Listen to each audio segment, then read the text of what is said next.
Hi there, it's Marcus here again. This week is a little different in terms of the reading, simply because it focuses on two, really lovely pieces of writing, historical writing, from Mary Beard, who's pictured here chatting to some Romans. This is actually also linked, you can see the little hand there, it's linked to the first episode of her series on the history of Rome, and it's a terrific. You can find it on YouTube. It's free. I recommend it to you highly because it's not only entertaining, but it's that inimitable. That's the word. Inimitable Mary Beard style. There's a conversationality to the readings that you've had to look at, or I've offered you to look at. Whether you've looked at them or not, I guess, is another thing. But yeah. She writes in a conversational style, but it's also a style that beguiles you and draws you in to the kind of really important historical and human questions that she's asking. She's an absolutely terrific scholar, deadly thorough, and knows her stuff inside out. But that doesn't mean she has answers. She is better at asking questions and then probing around and trying to sort of figure things out. So she takes you on her thinking journey, and that's really important. So that's why I thought we should end the readings really with a taste of Mary Beard, simply because I've been enjoying her work myself. So it's somewhat indulgent of me. So you've got to indulge your teacher sometimes, I reckon. So, but also because I want to share with you some of the wonderful shifting patterns in the historical community and the historical discipline, of which Mary Beard is a very good example. So let's move on to having a look at that. Actually, before we do, I found just this morning, so I've popped it in at the front here, a really nice podcast episode series, actually, of 3 of them. I haven't listened to them all. I only just started listening, but Emergence, which is linked here, is one of the few podcasting mobs that I actually follow with, I guess, consistent interest, because they're always offering us interesting stuff. This is the clip from I think it was on Facebook, maybe, I'm not sure where, but they're talking about this American woman. She's Indigenous American, looking at her own family's history, the dispossession of her family from land, and the story around that. She says, look, and I've got the quote over here as well, Teresa makes a powerful claim that remembering and retelling inclusive histories has the power to create a more just future. All right, so that's really important. It's the sort of thing that we've talked about in the tutorials that I've been part of, and I would think that probably Tony's been doing very similar reflections with you if you're not, let's say, at Sippy Downs, for instance. So what do I want to say? Well, telling is really important. That's one of the things that I'm interested in with Mary Beard, is that she is a storyteller. She starts her first episode of this history of Rome with a fairy tale, she calls it, and she's walking down this beautiful Isle of Trees. So it's very much about evoking the past, bringing it into the present in some way. So it's a 3-part investigation of narrative, American disposition. We've got this powerful reflection here that remembering and retelling inclusive history. Now, that's really important. I think that the word inclusive is so important. How do we do justice to especially the marginalized? And we keep on finding new zones of marginality. So that means history is just going to keep on evolving. And there are always going to be, the empire trying to strike back and sort of redefining history as something that was like this in the past.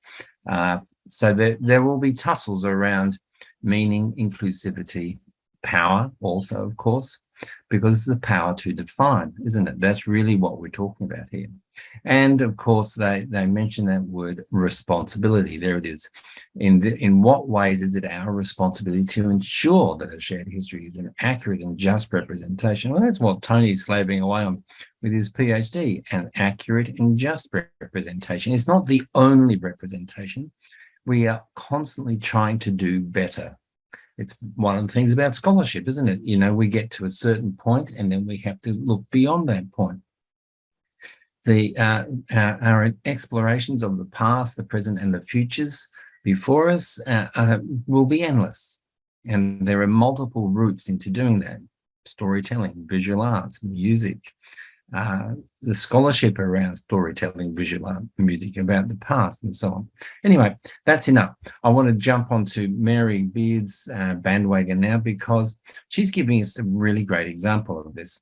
So, you know, she writes with authority. She has a very winning style. She presents beautifully. And she's had multiple arguments with people the companies that have produced her documentaries. They want her to wear lipstick and glam up like some of those. A lot of the historians who do this work are, particularly it seems to be quite fashionable for young, clever women to be doing it. I think of a woman called Bettina. I can't think of her surname right now. And, you know, so being glam and gorgeous is part of the story. But she said, no, I'm going to be me. I'm a woman in my 60s. I've got long grey hair. My teeth are not straight. I'm just going to be me. And that's, you know, that's very much Mary Beard's defiance. She's not going to become, you know, any form of glamorous sexual object. She's going to be somebody who tells us an awesome story. And this is the very beginning of, which one is it? This one, the little book here. And she says, look, I want to start very near the beginning of the tradition of Western literature. And not unlike her starting of that, the YouTube clip I've shared with you, you know, and it's first recorded example of a man telling a woman to shut up. Okay, because what's this book about? It's women and power. Okay, the subtitle is a manifesto. Yeah. So she wants to look back, and she looks back to Homer, to his Iliad and Odyssey, and you know, which is set in a period of pre-classical Greek, the Greece world, the Mycenaean world in actual fact, and there is Telemachus, the son of Odysseus, otherwise known in the Roman tradition as Ulysses, telling his mum to shut up and go away. And he does it in a way that allows Mary Beard to begin unpicking the issues around voice, ability to silence, you know. So a lot of the stuff that was mentioned, that I mentioned in the previous slide, come up here. She says it is a nice demonstration that right where written evidence for Western culture starts, women's voices are not being heard in the public sphere. This is really important.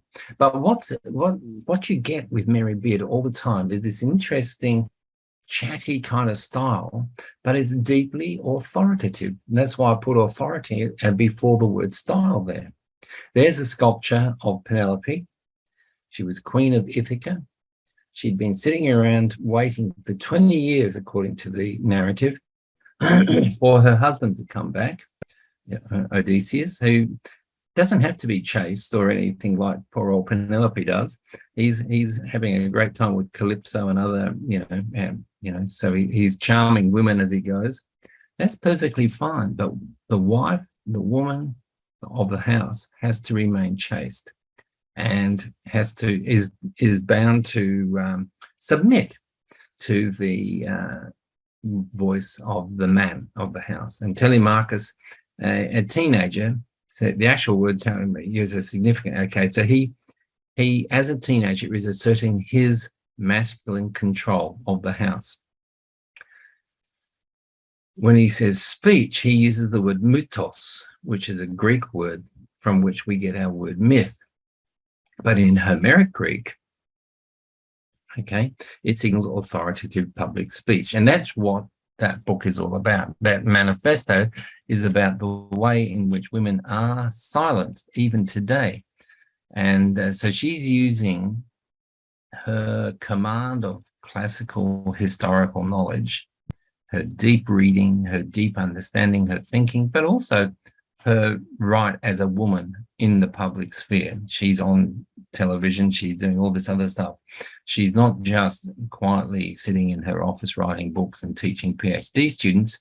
She's out there. She is an activist, and she's using her historical knowledge for the promotion of the long view, as I call it here, but also to promote inclusivity and to challenge cultural stereotypes, cultural models. So she said, look, my aim, and she's using the first person, isn't she? Here is to take a long view, a very long view on the culturally awkward relationship between the voice of women and the public sphere of speech making. So she's unpacking this, and she's doing it she's talking about committees on the floor of the House. So she's situating her thinking within the British public political system. She's saying, look, it's not just misogyny, and it's lazy. To be sure, misogyny is one way of describing what's going on. If you go on television and a discussion program and receive a load of tweets comparing your genitalia to a variety of unpleasantly rotting vegetables, it's hard to find a more apt word. She's talking from personal experience. But if we want to understand and do something about it, the fact that women, even when they are not silenced, still have to pay a very high price for being heard, we need to recognize that it is a bit more complicated, okay, and that there is a long backstory. So what she does in this little book is to unpack some themes, some elements of that long backstory by going back to the historical domain that she has a very thorough command of. It's about maintaining the social order. So one, we've got the long view. That's taking an historical perspective and linking the past into the present, and of course saying that if we want more just futures, to quote that little clip that I started this whole lecture with, then we're going to have to do something about writing inclusive histories, but also histories that lay bare the origins of certain cultural motifs, like the silencing of women. So she says, look, we find repeated stress throughout the ancient literature on the authority of the deep male voice. Okay, down there somewhere. There's Penelope again. She's in her boudoir doing that, the weaving, okay? As one ancient scientific treatise explicitly put it, a low-pitched voice indicated manly courage, whereas a high-pitched voice was a female cowardice. Okay, so she's mining the past in order to reveal things that other historians, earlier historians, had not really seen because they were looking for other things. And it really does depend on the questions you ask. One of the things I like about Mary Beard is that she asks questions that have not been asked or have been asked lightly, flippantly almost. And that's really important because she's also asked in the other reading about laughter in ancient Rome. Okay, so that's a little bit of a reflection on the women and power reading. Now we're looking at, as you would recognize, well, I hope you recognize it, this is the course outline, right? You've got to write an essay. Most of you have presented, a few of you are still to do so. And you're basically presenting thinking that's going on leading into this 3,000 word essay. It's going to explore a topic of your choice. Could be anything. Could be women in power.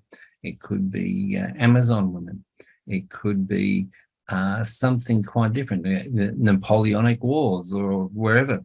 And that topic is situated by the theoretical work that you've been looking at for the past 10 or 11 weeks now.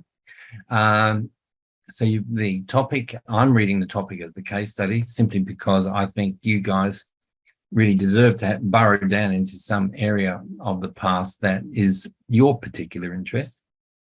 And of course, it's situated by these questions. I'm going to jump back and forward a little bit here. You've chosen one of those questions and you're applying it to your case study. How are you assessed? Well, we've got a bunch of criteria, and there's a very lovely, charming rubric for you on the Canvas website. Go and have a close look if you're a rubric kind of person. As you know, I've been quite explicit about it. I'm not, but it's there, and it's there to guide your thinking about what do you need to do to achieve a grade that you're going to be happy with. It's completeness and usefulness, okay? Exploring the chosen theme. Is history objective? The quality of your engagement with course questions and themes. So are you going to show us, that's Tony or myself, that you actually did a few of the readings? That always helps. Yeah. Okay. The extent, relevance, and depth and quality of your research. Okay. So you're doing Amazon women. What are you showing us, in terms of the material that you're looking at? So think Mary Beard, think this little book, think how she's showing it. Well, she knows her Homer, she knows her Greek, she knows her, the Roman classical examples that she gives. She knows them intimately. She's read them in their mother tongue, Latin. She speaks Latin and reads Latin fluently, So that's all important. Ability to link the theory to the practice. It's a clincher for me. It's really important. Why is it important? Because we can wax eloquent about all these great ideas, or we can think these ideas, what are they? I just want to go and read a history book and be able to say that Napoleon went and did this. Oh no, we'll stay with the Amazon women. The Amazon women were Scythians, and there's archaeological evidence and blah blah blah. You're still actually following method and theory in doing that. It's just that you're making it invisible, you're denying it. I think for a course like this, especially if you're going to go on to teach or to practice history, or both, then you need to be able to say, okay, objectivity, here we are. How objective can we be? Mary Beard is going to be a great example of the things that elude or hide, or that we have to really work hard to even start approaching in understanding what was funny to the Romans. Was it slapstick humor? Was it language play? Well, and so she goes into some psychological stuff. She unpacks a whole bunch. This book's it's a solid book. It's no laughing matter. Haha. Okay, I have to slip that in somewhere. So yeah, the originality of your thought really matters. What strikes me and gives me great pleasure is the originality of Mary Beard's approach to historical communication, history writing. Okay, we got to put down boring things like correct referencing, so it's there too. So here we've got these questions. You're going to choose one of them. You already have, of course, because you're all mostly, I think, committed to writing on one of those questions. Presumably, you've got your case study. All right. The last thing I want to touch on here is your essay will demonstrate wide reading, intertextual connection. I've rabbited on about intertextuality a few times now. It's what makes scholarship interesting. You're reading something, you think, yeah, he or she said that. I've read that somewhere. Was it? You go off and you go down some little rabbit hole to find the article or whatever it might be, or the author, and so that intertextual stuff is not Mary Beard. It's, Mary Beard and H.R. Barrow, I think his name is. He's a classical guy that I had to read when I was an undergraduate on the Romans, So you've got to dance across between these authors to illustrate, just like Mary Beard does by comparing and contrasting Terence with other classical Latin writers, Cassius Dio, and who were separated by 400 years or something. So she's demonstrating textuality, but within the domains of primary evidence, which is also cool. If you can do that, you can do that. We need to see clear conceptual orientation. What does that mean, clear conceptual orientation? Well, it means that you can think clearly and hold the objectivity question all the way through from the beginning to the end, that everything somehow revolves around objectivity. For instance, can history be objective? Well, can it? You've got to keep, in some way, it becomes, if you're going to use a rather flash term, the German term, a leitmotif. That means a recurrent motif. Da, da, da, da, da, da, da, da, da, da, da, good old Darth Vader hopping along. That theme is a leitmotif in the Star Wars series, okay? So I was going to say trilogy, and I realize it hasn't been a trilogy for a long, long time. I'll show my age. Okay, and the detailing of practical implications of the thinking and practice of history. Okay, so if we've got issues around objectivity, how does Mary Beard deal with that? I mean, she makes it very explicit, very clear that this is something that really interests her, where it's the question of women in public space or laughter. But she plays the objectivity issue by constantly being reflexive. In other words, reflecting on what she can and cannot know, when she is surmising or guessing or, trying to intuit. So that's really important as well. So these are practical implications because there's a bunch of stuff from the past that we just cannot know. We can't really know how certain things occurred, why they occurred, what was the inner motive, what was the darker side of some aspects of history, what are some of the lighter sides of the past where human beings were at their, you could say, behaving at our best and so on. Interesting stuff. So that's what we want to see. And it needs to be in essay form. You need to use the skills that you've been trained in over the last 3 years. This is a third-year course. I know there are a couple of first years in here, but, mostly it's a third-year course. And it's important as such that this is a third-year course, that you're showing to Tony and myself that you've actually absorbed the intellectual scaffolding, the approach to communicating historically. This is what we're looking for. All right, let's go back to, look at this guy here. What a patsy, hey? Commodus. All right. So the other piece of thinking on matters that are somewhat elusive that Mary Beard takes us to is looking at laughter. This is a great little quote from Cassius Dio, cited in Mary Beard at the very beginning of this.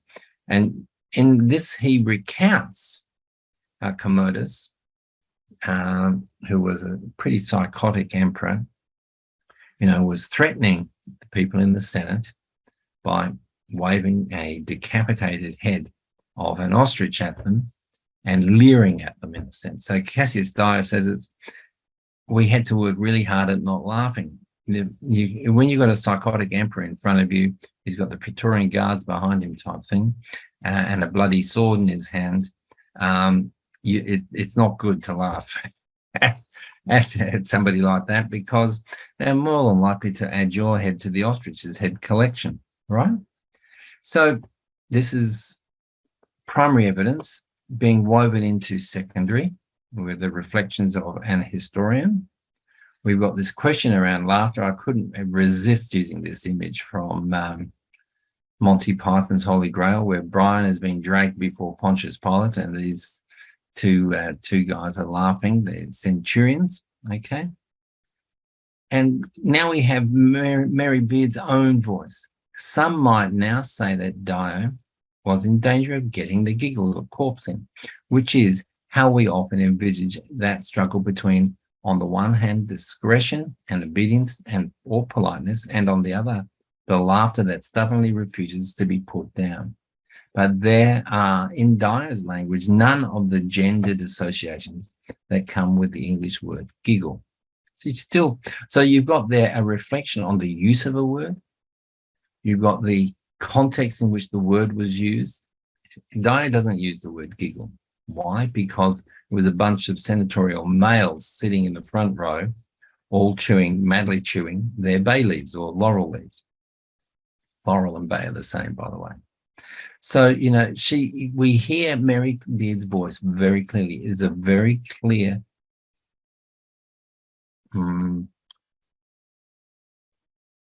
objectively communicated voice.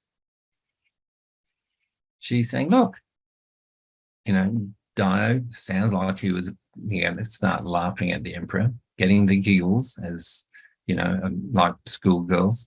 But she's saying, no. But Dio, the way he communicates it, he doesn't give any sense that there was a gendered thing going on here, that they were getting the giggles like a bunch of naughty schoolgirls laughing at the principal. No, there's, for Dio, it was a different context. So she goes on. So they're the sorts of reflections that she's dealing with. And she says a couple of pages later, what are the three questions that are really propelling this entire book, not just the chapter you got to look at, was what made Romans laugh? And you might think that we all laugh at the same things, but we don't, because laughter, like all things, are cultural, right? What function did laughter perform? I've forgotten to put a question mark there. And can we share some of the humor? Can we enter their world and laugh and find a common humanity across 2,500 years? These are really interesting questions, but they're more questions about what can be achieved through the use of historical method. What can we achieve? Can we reach into the worlds of other people? Or are they forever lost and alien to us? Think back to Tom Griffith and his statements about being, astonished, but also finding something very stable there. These questions are the perennial questions of a good historian. So these are big questions. Okay, this is Mary Beard, of course, now, which I hope will open up new perspectives on the social and cultural life of ancient Rome. So she's not just, what makes them laugh? Can we laugh at the same things? No, they open up the social and cultural life of ancient Rome, as well as contributing to some classical insight to the cross-cultural history of human laughter. So there are two potentials in contribute cross-cultural insight, into cross-cultural history. So it's not that we come up with answers, remember, but we're coming up with insights. Now, I mean primarily laughter, and she makes it very clear. She's not talking about humor or wit or emotion, satire, and so on. She's talking about laughter. And a second look at Dyer's description on the scene of the Colosseum, where the emperor was prancing around, reveals how complicated, intriguing, and sometimes unexpectedly revealing those questions can be. So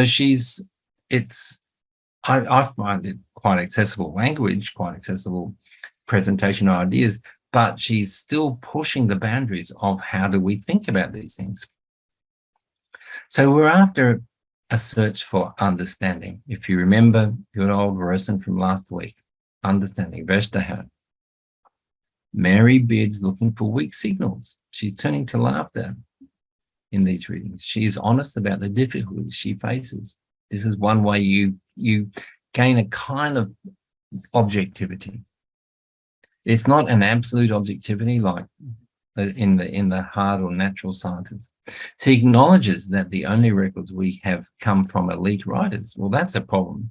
What made the average person on the street, the baker or the potter or the women in the marketplace, what made them laugh? And I'm sure they laughed a lot. Most of us do. I was wondering, and this is my thought, about, they have been finding all sorts of interesting stuff as they're excavating Pompeii. What about graffiti? There's a lot of graffiti on the walls of Pompeii. Marius shagged Mary, here. Marius is a coward and likes shagging goats.